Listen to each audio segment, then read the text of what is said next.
अस्सलामु अलैकुम वरहमतुल्लाहि वबरकातुह। बिस्मिल्लाहिर्रहमानिर्रहीम। नहमदुहु व नुसल्ली अला रसूलिहिल करीम व अला आलिहि व अस्हाबिहि अजमाइन। अम्मा बाद। मोहतरम भाइयों, बुजुर्गों, दोस्तों, सीए एनआरसी से मुताल्लिक़ हमारे चैनल पर 4 वीडियो आ चुके हैं। सबसे पहला सीएए से मुताल्लिक़, दूसरा एनआरसी के बारे में जो मुसलमानों के दिलों में डर है उसको दूर करने के लिए, और तीसरे वीडियो में हमने गवर्नमेंट के पूरे पॉइंट्स बयान किए हुए हैं, एक एक चीज़ जिसका जवाब गवर्नमेंट ने दिया है कि आपको डरने की, घबराने की ज़रूरत नहीं है। और चौथा वीडियो, बहुत सारे लोगों ने इन तीनों वीडियो के नीचे कमेंट्स किए थे, बर्थ सर्टिफिकेट कैसे बनाएं, पासपोर्ट कैसे बनाएं, नाम कैसे चेंज करें। तो अल्हम्दुलिल्लाह हमने फिर एक चौथा वीडियो भी बना दिया और मैंने उसकी एक अलग से प्ले लिस्ट भी बना दिया, ताकि किसी को सीए एनआरसी से रिलेटेड वीडियोस तलाश करना है तो एक ही प्ले लिस्ट में सारे वीडियोस आ जाए, और ये वीडियो भी मैं उसी में डाल दूंगा। अब आज का हमारा मौजू जो है वो ये है कि 1000 मरतबा मैं आपको समझा चुका हूँ, 1000 मरतबा। सीए का जो वीडियो है उसमें मैंने आप लोगों को एकदम साफ साफ ये बातें बताया हूँ कि देखो, सीएए जो आ रहा है वो किसी की नागरिकता या किसी की सिटीज़नशिप छीनने के लिए नहीं है। गवर्नमेंट बार बार कह रही है कि वो सिटीज़नशिप देने के लिए है। एनआरसी अभी नहीं आया है, लेकिन जब भी आएगा, मेरा 3 नंबर वीडियो उस पर देख लीजिए, जिसमें हमने एक एक चीज़ वाज़ेह करके बताई है। आपके पास अगर डॉक्यूमेंट्स नहीं भी है, उसमें ये भी पॉइंट है, किसी के जल गए हैं, किसी के भय गए हैं, लेकिन आप भारतीय नागरिक हो, आपके गांव वाले, आपके जान पहचान वाले भी अगर आपके इंडियन होने की, और ये कि हमारा रिश्तेदार है, ये हमारा भतीजा है या भांजा है, हाँ हमारे गांव का ही है, हम पहचानते हैं, अगर कोई इसकी गवाही भी दे दे तो भी आपकी नागरिकता कोई नहीं ले सकता है। अब देखो, इतना खुलकर, इतना साफ साफ समझाने के बावजूद मैं ये देख रहा हूँ बहुत सारे लोगों को अभी भी डराया जा रहा है। बहुत सारे लोग अभी भी ये कह रहे हैं अरे इसमें हुकूमत की साजिश है। मैं आपको बतला दूं, ये जो निगेटिविटी है मुसलमानों के दिलों में, दिमाग में, अल्लाह हिफाजत फरमाए। मोहतरम दोस्तों, मैं इसीलिए अक्सर एक बात ये कहता हूं कि अक्सर मैं तन्हा रहना पसंद करता हूं। मेरी जो दोस्ती है बहुत लिमिटेड है, और जिन लोगों से मेरी दोस्ती है वो भी मेरे जैसे ख्यालात रखते हैं। मैं इसी निगेटिविटी की वजह से लोगों की मजलिसों में नहीं बैठता हूं। इसी निगेटिविटी की वजह से मैंने व्हाट्सएप के जितने भी ऐसे मुसलमानों के ग्रुप थे, मिल्लत के हमदर्दी के नाम पर, मिल्लत के इत्तेहाद के नाम पर, इत्तेफाक के नाम पर, मैंने ऐसे सारे जितने भी ग्रुप थे, अभी फ़िलहाल मेरा नंबर, बहुत सारे गिने चुने जो एजुकेशनल ग्रुप है वो भी मुसलमानों के नहीं हैं, बल्कि कॉमन हैं। हमारे दलित भाइयों के कुछ ग्रुप हैं, उन लोगों के साथ में मैं काम करता हूँ, इसलिए उनके ग्रुप में उन लोगों ने मेरा नंबर ऐड किया हुआ है। साउथ कोरिया वालों के साथ मैं काम करता हूँ, मलेशिया वालों के साथ मैं काम करता हूँ, और बहुत से मेरे अपने खुद इस्लाह मुआशरा के जो ग्रुप है जिसमें हम हमारे बयानात वगैरह डालते हैं। इसके अलावा मैंने सिर्फ और सिर्फ इसी निगेटिविटी की वजह से, इसी मनफी सोच की वजह से, ये जो मनफी सोच है ना, यह मनफी सोच, हालांकि इस्लाम में भी इसके लिए कोई जगह नहीं है, मैं आपको हदीस से साबित करके बताता हूँ। हम लोग तालीमुल इस्लाम पढ़ते हैं, चलिए मैं एकदम आपको बेसिक किताब के हवाले से बताता हूँ। तालीमुल इस्लाम, और तालीमुल इस्लाम के अंदर ईमान मुजमल भी है, ईमान मुफस्सल भी है। तालीमुल इस्लाम में जो सवाल जवाब दिए गए हैं उसके अंदर एक चीज़ साफ तौर पे ये कही गई है इंसान के ईमान के कबूल करने के बारे में कि इकरारम बिल लिसान, ज़ुबान से तो इकरार कर ले, वो तस्दीक़म बिल क़ल्ब, और दिल से वो उसकी तस्दीक कर ले ईमान वाले के लिए, तो वो ईमान वाला है, वो मोमिन है, वो मुसलमान है। अब वो अगर अपने ज़ुबान से इस चीज़ का इकरार कर रहा है और उसके बाद दूसरा बाहर वाला कोई इनकार कर रहा है, उसके इनकार की कोई हैसियत नहीं है। अब मैं आपको उससे हदीस से साबित करके बताता हूँ। अल्लाह के नबी सल्लल्लाहु अलैहि वसल्लम के ज़माने में आपने सहाबाए कराम रिज़वानुल्लाहि ताला अलैहिम अजमाइन की एक मुख्तसर जमात को एक सिरिये के लिए रवाना किया और एक साहब को ज़िम्मेदार बनाया। अब वो लश्कर एक जगह पहुंचा, और जिन लोगों के साथ उनका मुकाबला था उसमें से एक शख्स जो है उसने कलीमा तय्यबा पढ़ना शुरू किया, यानी मद्दे मुकाबिल जो जमात थी उसमें से उसने ज़ोर ज़ोर से कलीमा पढ़ना शुरू किया, अशहदु अल्ला इलाहा इल्लल्लाहु व अशहदु अन्ना मुहम्मदन अब्दुहु व रसूलुहु। उसके बावजूद जो अमीर लश्कर थे उन्होंने अपने साथी से कहा, गर्दन उड़ा बोले उसकी, मार उसको। तो वो जो साथी था उसने कहा कि नहीं, मैं नहीं मार सकता हूँ, क्योंकि ये तो अब ईमान में दाखिल हो चुका है, इसने तो कलीमा तय्यबा पढ़ लिया। तो जो ज़िम्मेदार साहब थे, अमीर लश्कर जो थे, उन्होंने बोले सरक तू बाजू को, मैं इसकी गर्दन उड़ाता बोले। अब उन्होंने जो है तलवार निकाली और उसकी गर्दन उन्होंने तन से जुदा कर दिया और वो बेचारा कलीमा पढ़ता रहा आखिर वक्त तक। लश्कर कामयाबी व कामरानी के साथ मदीनतुल मुनव्वरा वापस लौटा। कारगुजारी अच्छी रही, लेकिन साथियों ने कहा कि एक वाक़या ऐसा पेश आया कि एक आदमी जो सामने वाली जमात में था उसने ज़ोर से कलीमा तय्यबा पढ़ना शुरू कर दिया था। उसके बावजूद हमारे जो ज़िम्मेदार साहब थे, दिमाग के ऊपर नशा सवार, मैंने कहा ना कि कुर्सी का जो नशा होता है ना, गद्दी का, कुर्सी का, ख़तरनाक होता है ये। जब बग़ैर मशवरे के कोई एक आदमी इस तरह से मुसल्लत हो जाता है, चाहे वो मदरसे का मुहतमिम हो, चाहे वो मस्जिद का सदर हो, चाहे वो किसी कमेटी का ज़िम्मेदार हो। इसीलिए मैं हर 2 साल की बात करता हूँ, मदरसे का मुहतमिम 2 साल में बदलो, मस्जिद का कमेटी का सदर 2 साल में बदलो, इलेक्शन होना चाहिए, नहीं होंगे दिमाग ख़राब होगा। तो वो जो अमीर साहब थे, अब अमीर उनको ज़िम्मेदार बनाया गया था, बोले इन्होंने किसी की सुने नहीं और उसके बावजूद भी उन्होंने उसकी गर्दन को, उसके सर को उसके तन से जुदा कर दिया।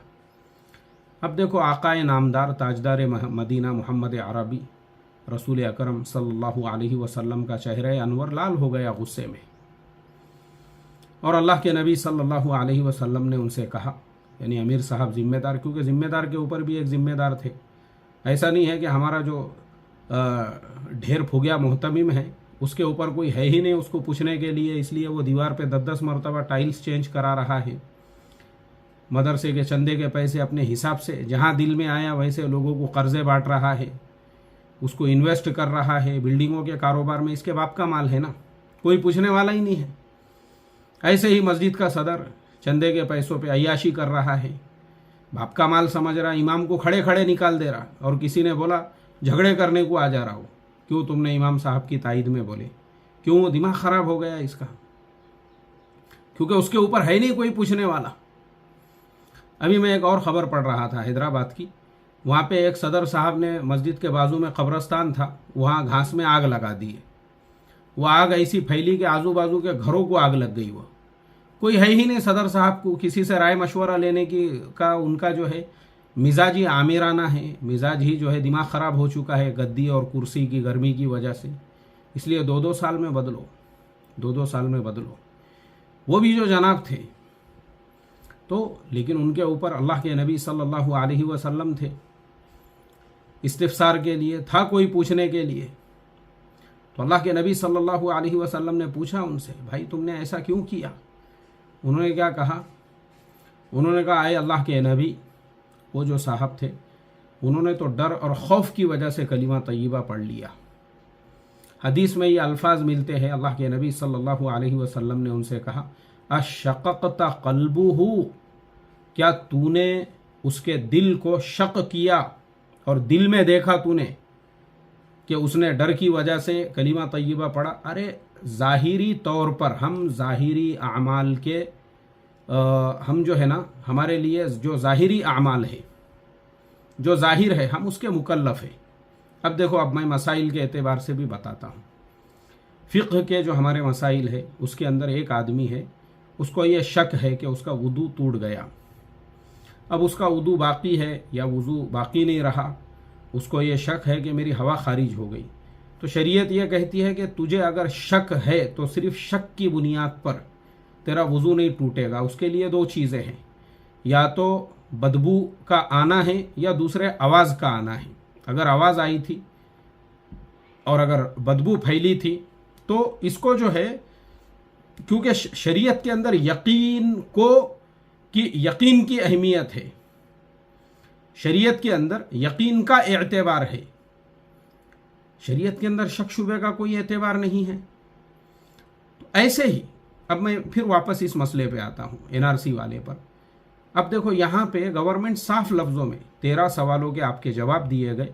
उसके अलावा अभी भी अब मैं ये भी बता दूँ साथ में कि मैं कोई गवर्नमेंट का नुमाइंदा नहीं हूँ, और आप लोग देखेंगे बहुत सारे लोग मुझे भी आरएसएस का एजेंट कहते हैं और बीजेपी का आदमी कहते हैं, तो मुझे उससे कोई लेना देना नहीं है। आप कह सकते हैं, आपके मर्ज़ी की बात है। वैसा अगर आप लोग बोलते हैं ना, उससे मेरा ही फ़ायदा है। मैं दिल्ली वगैरह कहीं जाता हूँ तो मैं बताता हूँ, देखो लोग तो मुझे आरएसएस का आदमी कहते हैं, तो बड़े बड़े ऑफिसों के अंदर जो है मेरे लिए दरवाजे ओपन हो जाते हैं। मैं उसका इस तरह से इस्तेमाल करता हूँ, तो मुझे उससे फ़र्क नहीं पड़ता है। लेकिन मेरा देश है, हालांकि मैं दूसरे देश में बैठा हूँ, लेकिन फिर भी भाई मैं गलत फहमियाँ क्यों, मुसलमानों को बर्बाद किया इन्हीं लोगों ने, गलत फहमियाँ फैला कर मुसलमानों को गुमराह करके। तो गवर्नमेंट ने जो है बाज़ाब्ता उनकी वेबसाइट के ऊपर, और उसके अलावा मैं अभी जो गृह मंत्री है अमित शाह जी, उनका इंटरव्यू देख रहा था, अभी का ताज़ा रनिंग इंटरव्यू। उसके अंदर उन्होंने ये कहा कि देखो किसी भी, यानी क्यों आप लोग जो है भाई, आप इस मुल्क के मूल निवासी हो। आसाम का जो एनआरसी है, आसाम और बाकी जो मुल्क है रेस्ट ऑफ इंडिया, ज़मीन आसमान का फ़र्क है। मैंने उस वीडियो में भी ये चीज़ कहा, अभी भी कहता हूँ कि जब बांग्लादेश बन रहा था, इंडिया ने बांग्लादेश को बनाया और बांग्लादेश के लाखों लोग इंडिया के अंदर आ गए थे उस ज़माने में। इंडिया ने कई सालों तक उनको पाला, उनको संभाला। 1971 से लेकर 85 तक, तकरीबन 15 साल। फिर सुप्रीम कोर्ट ने ऑर्डर दिया राजीव गांधी के ज़माने में, बोले भाई इनके लिए एक रजिस्टर बनाओ, जो लोग बांग्लादेश से आए थे, ठीक है आपका मुल्क जब स्टेबल नहीं हुआ था, लेकिन अब आपके अपने मुल्क को एक अलग मुल्क बन चुका है, एक अलग हुकूमत वहाँ पे बन चुकी है, अब आपका मुल्क स्टेबल हो चुका है, तो आप अपने मुल्क को चले जाओ। इसलिए उस ज़माने में आसाम वालों के लिए ये एनआरसी लाया गया कि आप अगर इंडियन हो या आसामी हो तो 25 मार्च 1971 से पहले के डॉक्यूमेंट्स उनको दिखाना पड़ेंगे, आपके लिए नहीं है वो। उसके बावजूद बहुत सारे लोग जो है ना आपको यही कहेंगे। मुफ्ती अकबर हाशमी बीजेपी का आदमी है, मुफ्ती अकबर हाशमी आरएसएस का आदमी है, मुफ्ती अकबर हाशमी जो है वो इसीलिए आप लोगों को ये चीज़ें बता रहा है। और मैं बताऊंगा इस उन्वान पे। अभी तो ये वीडियोस की शुरुआत हुई है, मैं तो इसके ऊपर पूरी लाइन लगाने वाला हूँ ताकि मेरी कौम के दिलो दिमाग से डर निकले। डर, मेरा मकसद सिर्फ इतना है। मैंने जब से वो मेरे एक साथी ने, हमारा जो ब्रॉडकास्ट का एक मेंबर है, उसने जब मुझे मैसेज किया मैं तो हिल गया। उसने कहा मुफ्ती साहब मेरे इलाके के अंदर मुसलमान औरतों ने सिंदूर पहनना शुरू कर दिए, बोले मांगों के अंदर दाढ़ियाँ निकाल दिए, बहुत सारे लोगों ने अपने जिस्म से लिबास तब्दील कर दिए। हालांकि मैं खुद लिबास के मामले में लोगों को यह कहता हूँ जैसा लिबास पहनना है वैसा पहनो, लेकिन ऐसे मामलात के अंदर तो मैं ये कहूँगा कि नहीं, बिल्कुल आपने जो है, भले हमारा भारतीय कुर्ता पैजामा हो, यही लिबास पहनना चाहिए, सर के ऊपर टोपी पहनना चाहिए। क्या ज़रूरत है भाई आपको इतने डर रहे हो आप? लिबास बदल दिया आपने अपने। इन्ना लिल्लाहि व इन्ना इलैहि राजिऊन। चेहरों से क्या ज़रूरत है? एक मुश्त दाढ़ी से आधा इंच भी हमारी दाढ़ी कम नहीं होना चाहिए। और हमारी जो सर के ऊपर टोपी हमारा ताज है। ये मैं आम मामलों में कहता हूँ, जहाँ यानी मसाइल की बात चलती है, नौजवान पूछते हैं, मैं कहता हूँ देखो भाई नॉर्मल तरीके से आपको जैसे नमाज वगैरह पढ़ना है। लेकिन यहाँ जो मसला आ रहा है ये तो अपने अकीदे का मसला आ रहा है। यहाँ तो जानबूझ के पहनना चाहिए आपने टोपी अपने सर पे बजाय निकालने के।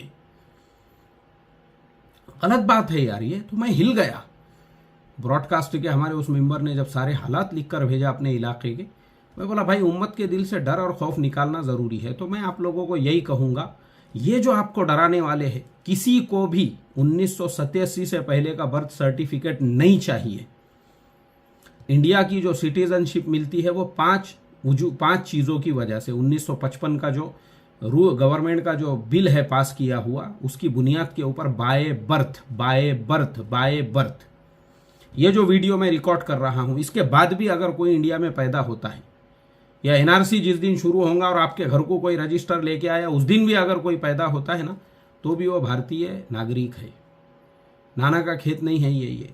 कोई मल्लप्पा की खीर नहीं है ये किसी की नागरिकता लेना या किसी को ये कहना। हुकूमत खुद आप में कॉन्फिडेंस पैदा कर रही है, मगर प्रॉब्लम हमारा ये है कि हमको हर चीज़ में शक करने की, हमको हर चीज़ के अंदर, और गवर्नमेंट की इसकी जो पॉलिसीज़ है करने दो ना गवर्नमेंट को। गवर्नमेंट ये कहती है भाई हम इसके ज़रिए से पूरे मुल्क का एक जायज़ा ले रहे हैं, लोगों की आमदनी कितनी है, उसके हिसाब से लोगों की मदद की जाएंगी, उनके घरों के अंदर बच्चे कितने हैं, अब बच्चों के एतबार से जो है लोगों की मदद की जाएंगी, जैसे राशन वगैरह का मामला है और भी बहुत सारी चीज़ें हैं। तो पूरे देश का जो है ना एक गुर्बत वगैरह, तो ऐसे सारे हालात से गवर्नमेंट को क्या होता है, एक बिल बनाने में आसानी होती है, यानी बिल कहते हैं उसको, ये बजट बनाने में।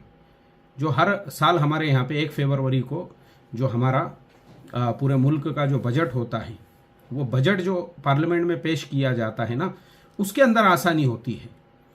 तो लोग इसको साजिश, लोग, मैंने बताया ना कि निगेटिविटी जो है ना हमारे अंदर, निगेटिविटी, मैंने इसी निगेटिविटी की वजह से, मैं अपने जवानी के ज़माने, जवानी मतलब जब मैं टीनएजर था, तब मैं लोगों के साथ बैठता था ना, लोग हर चीज़ को जो है ना इसके साथ में जोड़ देते थे। किसके साथ में? निगेटिविटी, मनफी सोच के साथ में। मैंने वो लोगों को छोड़ दिया। मैंने कहा ऐसे भिखारियों के साथ में, अगर मैं वैसे भिखारियों के साथ में रहूँगा, भिखारी ही बनूंगा। और मैं आज भी वैसे भिखारियों को देखता हूँ कि सिवाय भीख मांग के पेट भरने के दूसरा कोई ऑप्शन नहीं है उनके ज़िंदगियों में, और वो आज भी इन्हीं चीज़ों को लेकर बैठे हुए हैं। यहाँ साजिश हो रही है, वहाँ पे साजिश हो रही है, यहाँ इस्लाम ख़तरे में है, वहाँ पे इस्लाम ख़तरे में है। अरे दुनिया में सबसे ज़्यादा मस्जिदें इंडिया में हैं, ये हमको मालूम ही नहीं है। पूरी दुनिया के अंदर सबसे ज़्यादा मस्जिदें, मुसलमानों की 35 से 40 करोड़ आबादी जिस मुल्क में हो, आप मुझे बताइए वहाँ पे मस्जिदें क्यों नहीं होंगी? ऑफिशियल मस्जिदें इंडोनेशिया में है, लेकिन हमारे यहाँ पे ऑफिशियली जो है हम 2nd नंबर पे आते हैं। लेकिन उसके अलावा मदारिस के नाम पे, यानी हमने स्कूल, मदरसा, इस तरह से बहुत सारी इमारतें हमारे यहाँ, जमात खाने वगैरह, अगर हम सब कुछ मिला देंगे हम इंडोनेशिया से आगे हैं। क्यों डर रहे हो भाई? कोई भी आपको डराए, कोई भी आपको घबराए, आप में घबराहट पैदा करे, आपकी नागरिकता को, आपके सिटीजनशिप को कोई कोई कोई हाथ नहीं लगा सकता है। बस इतना याद रखो। मेरा मकसद है आपके दिलों से डर निकालना। किसी बयान करने वाले के भी बहकावे में मत आओ। मैंने देखा बहुत सारे बयान करने वाले भी, वो पूरी साजिश है अपने दिल से घड़ के। क्या प्रूफ है भाई तुम्हारे पास में जो बयान में तुम बातें बतला रहे हो? ये बातें मैं मेरे बचपन से सुनते आ रहा हूँ, मेरे बचपन से। उस ज़माने में मेरे गांव में सिर्फ 3 मस्जिदें थी, आज 8 मस्जिदें हैं। पड़ोस के गांव में 8 मस्जिदें थी, आज 28 मस्जिदें हैं। साजिशें चल रही है तो मस्जिदें टिबल हो गई गांव के अंदर, और पड़ोस वाले तालुके के अंदर जो है 3 गुना मस्जिदें हो गई, 3 गुना से भी ज़्यादा हो गई। क्या पागलपन की बातें हैं ना ये। और आप देखो दीनी एतबार से भी माशाअल्लाह जो मदारिस, मेरे बचपन के अंदर मेरी तालीम जिस मदरसे में हुई, वो मदरसे से तकरीबन 100 किलोमीटर तक इधर और 100 किलोमीटर तक पीछे कोई मदरसा नहीं हुआ करता था। हमारा जो मदरसा था वो मिसाली था तालीम के एतबार से। आज मैं उसी इलाके के अंदर देखता हूँ हर 10 किलोमीटर के ऊपर माशाअल्लाह बेहतरीन मदारिस है। मुझे बताओ ये साजिशें हो रही है यार? क्या मुझे बताओ ना, ये सब जो बातें हैं ना, निगेटिविटी और मनफी सोच, इतना डर, इतना खौफ, क्या बोलूँ मैं अभी आपको। मैं अगर आपको वाकया सुनाना चाहूँ मुसलमानों के ना, आप बोलेंगे कि क्या हाल हो चुका है। वो कलकत्ता एयरपोर्ट का मैं हमेशा सुनाता हूँ। एक बुजुर्ग नज़र आए मुझे, उनके साथ एक नौजवान था और मेरे साथ में एक मेरा नॉन मुस्लिम फ्रेंड था। मैंने कहा कि यार हमारे ईमान वाले नज़र आ रहे हैं, जाके मिलेंगे उनको। हम भी उनके साथ में बैठे नाश्ता कर रहे थे, तो वो मेरा जो साथी है उन्होंने सिर्फ उनसे इतना ही पूछा, और जनाब आप कहाँ से हैं और किधर जा रहे हैं? पसीना पसीना हो गए वो हज़रत। उनका जो खादिम था पसीना पसीना, पूरी पेशानी पे उसके जो है पसीने के क़तरात आ गए। क्यों भाई, क्यों डर रहे हो आप? साफ बोलो। हम कलकत्ता से है या किसी मदरसे से है? अब मैं आपको मेरी बात बताता हूँ। मेरे वीडियोस में तो आप देखते होंगे, धड़ल्ले से खुलेआम मैं बोलता हूँ, आज हमने मार्केट के अंदर इतना कमाए और आज हमारे इतने ट्रेड हुए और हमारा इन्वेस्टमेंट का ये प्लान चल रहा है, सिंगापुर में कंपनी रजिस्टर्ड हो रही है, 100 करोड़ का इन्वेस्टर हमारे सामने खड़ा हुआ है, और इंशाल्लाह अल्लाह ने चाहा तो 1 लाख जो पाम ऑयल के पेड़ है और उसी के साथ में 1 लाख जो रबर के पेड़ है वो हमारा लीज पे लेने या उसको ख़रीदने का भी चल रहा है। अब आप मुझे बताओ, क्या है इसके अंदर, कौन क्या उखाड़ लेगा आपका, क्यों, उसका रीज़न है। उसका रीज़न ये है कि हम हर काम जो है ना प्रॉपर डॉक्यूमेंटेशन के साथ में करते हैं। शेयर मार्केट में आपने रोज़ के 1 लाख रुपये भी कमा लिए तो भी वो आपका पूरा कंप्लीट वाइट मनी में आता है, उसका टैक्स देना पड़ता है आपको गवर्नमेंट को। और हम हर महीने गवर्नमेंट को तकरीबन 4 से 5 लाख रुपये से ज़्यादा का हमारा टैक्स जो है बहुत सारे चीज़ों में कटता है। और पूरे साल भर का अगर आप शुमार करेंगे और मेरे साथ जितने लोग मिलकर काम कर रहे हैं सबका गिनेंगे ना, तो हम खुद गवर्नमेंट को, हम और हमारी पूरी टीम और सारे लोग जो हमारे साथ मिले हुए हैं सबका मिलाकर 100 करोड़ रुपये से ज़्यादा का तो टैक्स दे रहे हैं गवर्नमेंट को। देखो, आप डॉक्यूमेंटेशन के साथ में करो, कोई आपको धक्का नहीं लगाएगा। हम ऐसा अलल ऐलान बोलते हैं तो क्यों, क्योंकि हम कंपनी रजिस्टर करके फिर उसका बैंक में अकाउंट ओपन करके कैश में कोई लेन देन नहीं करते हम लोग, 1 रुपये का भी नहीं। इसलिए जो लोग फाउंडेशन का भी ताउन करते हैं वो या तो गूगल पे से, फोन पे से, कि जिस आदमी ने अगर आज से 5 साल पहले भी हमारा 10 रुपये से ताउन किया होगा उसको पूरा राइट है, उसको पूरा हक है। वो मुझे मैसेज करके पूछ सकता है कि मुफ्ती साहब मैंने 2017 में आपके फाउंडेशन को 20 रुपये दिया था फुलाने दिन, बताओ आपने कहाँ पे खर्चा किए। जिम्मेदारी है मेरी उसको बताने की,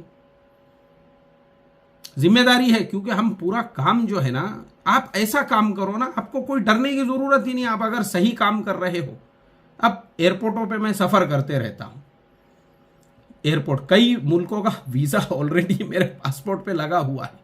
कभी मुझे इमिग्रेशन ऑफिसर ने गलत सवाल नहीं किया, कभी मुझे डर नहीं महसूस होता है, कभी सिक्योरिटी वालों से डर नहीं महसूस होता है, कभी जो है वो हम जो सामान वगैरह अंदर डालते हैं लेते हैं।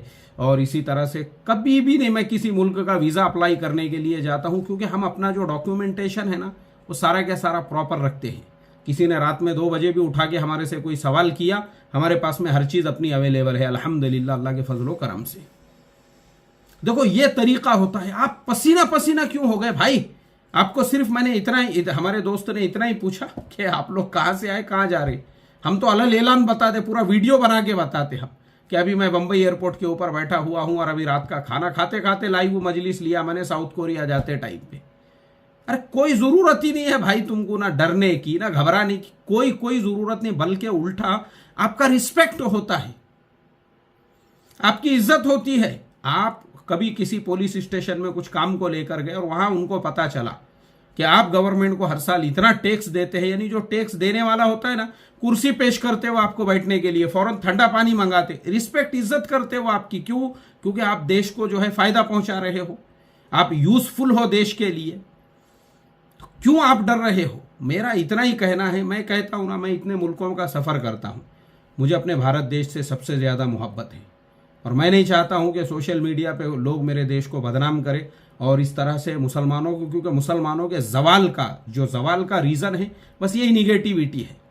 बचपन से देखते आ रहा मैं बहुत से टपोरियों को, छपरियों को, मस्जिदों में बैठेंगे, बड़ी बड़ी दीन की बातें करेंगे और जब देश का मसला आया कि देश की बुराइयां बयान करना शुरू कर देंगे।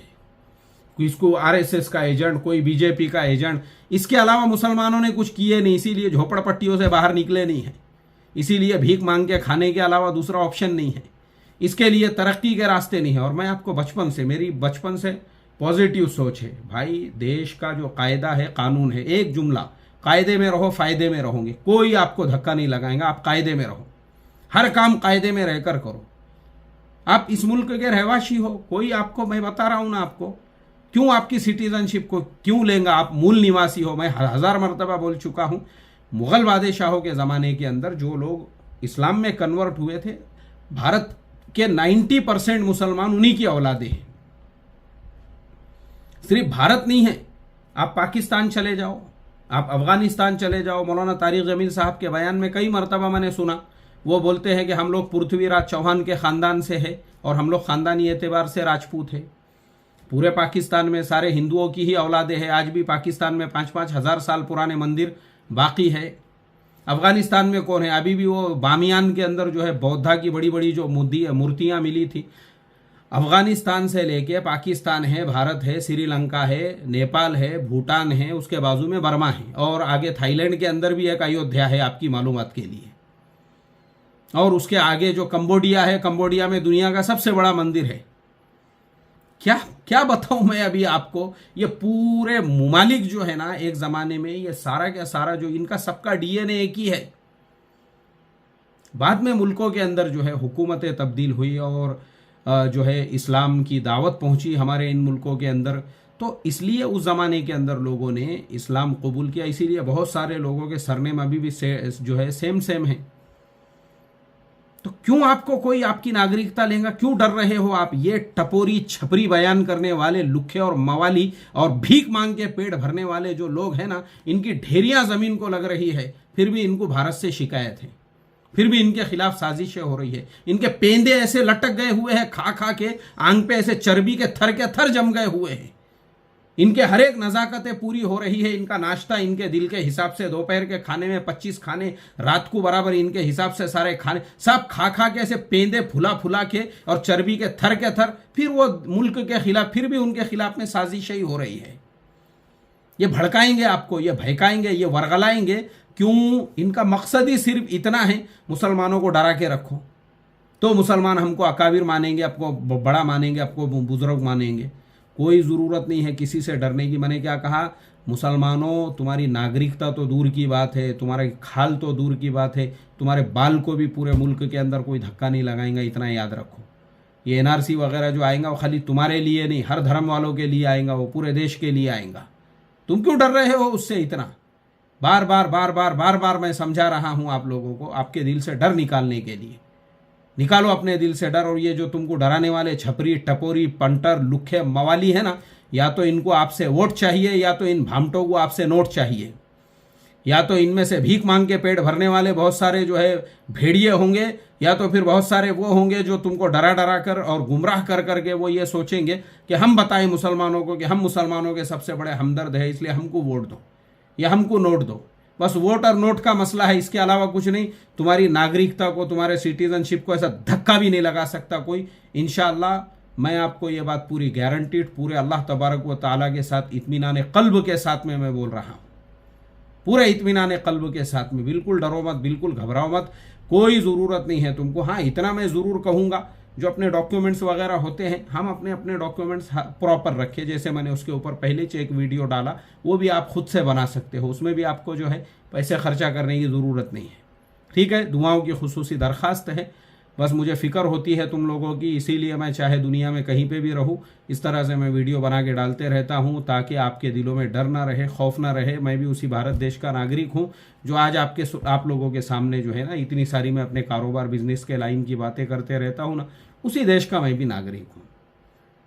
हमारे देश के जैसा मुल्क नहीं है पूरी दुनिया के अंदर। जो अल्लामा इकबाल ने कहा, सारे जहाँ से अच्छा हिंदुस्तान हमारा, हम बुलबुले हैं उसकी, वो गुलसिता हमारा। इस तरह से हमारा गुलसिता है वो। अल्लाह ताला हमारे गुलसिता की हिफाजत फरमाए, और अल्लाह तबारक व ताला हम तमाम को अपने देश से मोहब्बत करते हुए हमारे दिलों से डर को, खौफ को, हर चीज़ को निकालो। आखिरी में अपने देश को मैं सलाम करता हूँ मलेशिया में बैठे बैठे। जय भारत, जय महाराष्ट्र। अस्सलामु अलैकुम व रहमतुल्लाहि व बरकातुहू।